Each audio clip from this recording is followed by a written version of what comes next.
Donc comment embarquer les entreprises ? Moi, il y a un exemple que j'aime beaucoup, c'est celui d'Interface.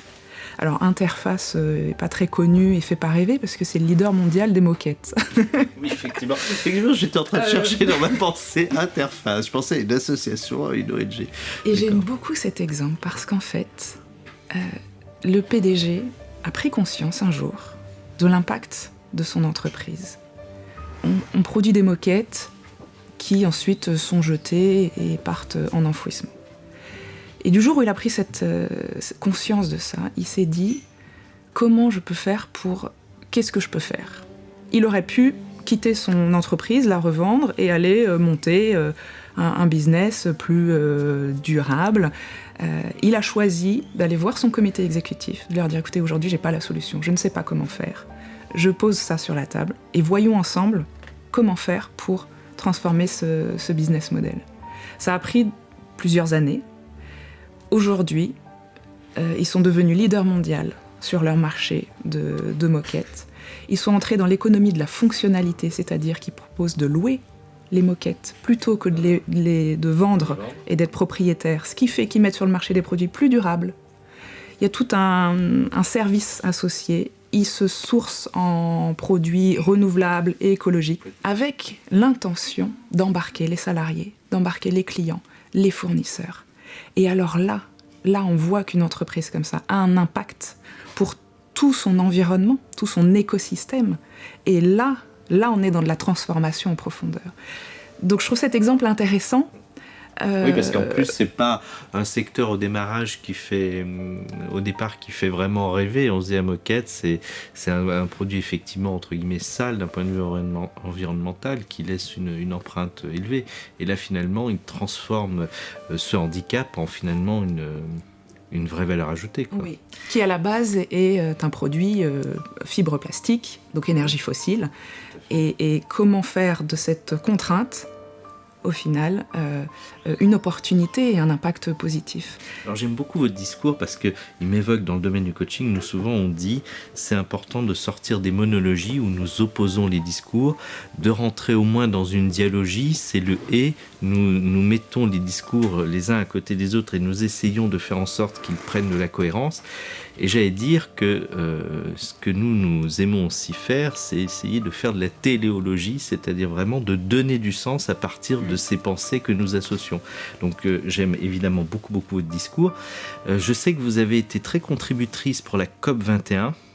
Vous avez eu un petit peu de déception pour la COP25, mais je crois que ça s'explique beaucoup d'abord par des problèmes de logistique et d'agenda.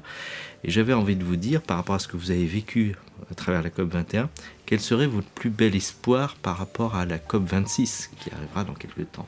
Alors, un élément de lien également avec la question précédente qui était comment embarquer les entreprises. Un élément clé, c'est l'élément financier.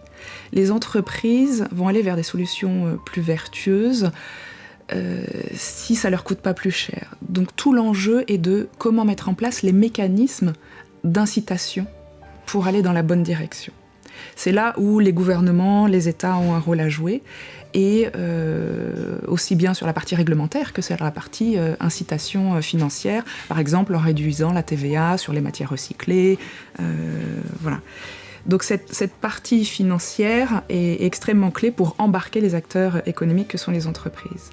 Et sur la COP21, c'est le même sujet.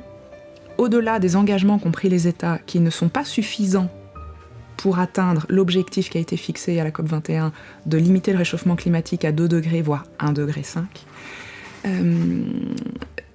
ces engagements étatiques ne sont pas suffisants, donc les entreprises sont appelées à prendre également des engagements pour combler ce gap. Et c'est là où le levier financier est clé. Comment réussir à transformer le modèle économique aujourd'hui qui gaspille énormément tout au long de la chaîne de valeur, gaspille les ressources, gaspille les énergies, on ne prend pas en compte les externalités négatives, toutes les pollutions dans le coût réel des produits. Donc en fait, on ne paye pas le vrai coût pour les produits. Il faut intégrer ça dans la comptabilité non seulement des entreprises et des États. Et à la COP 21, et même déjà avant, le sujet du prix du carbone a été mis sur la table comme un élément clé pour pouvoir faire cette transformation du système. Ça passe par la transformation économique.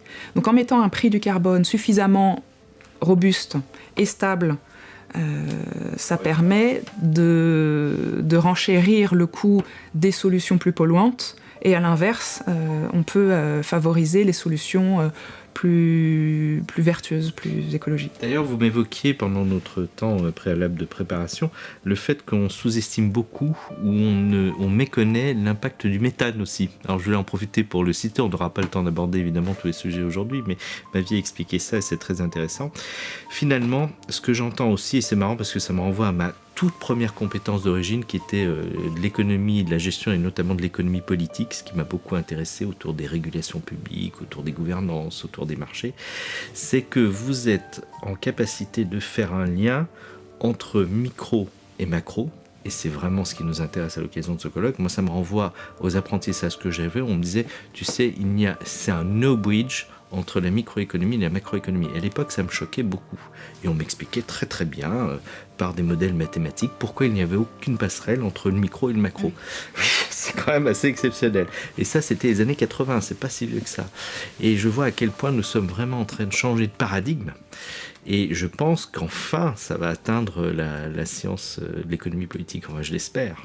J'ai une question qui me vient à l'esprit. Est-ce que vous pourriez nous évoquer en quoi la diversité des activités du groupe Veolia viennent nourrir et porter la pensée que vous avez sur ces écosystèmes environnementaux ? Aujourd'hui, je travaille à la direction développement durable sur les sujets économie circulaire au sein du groupe Veolia. Ce qui est passionnant, c'est de voir en fait la diversité et la richesse des métiers de Veolia, qui sont parfois pas très bien connus.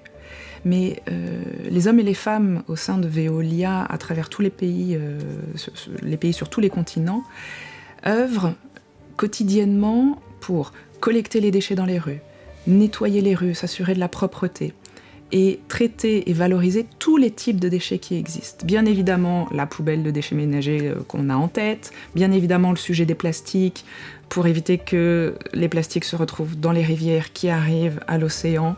Ça veut dire mettre en place également des systèmes d'assainissement pour faire cette barrière aux déchets.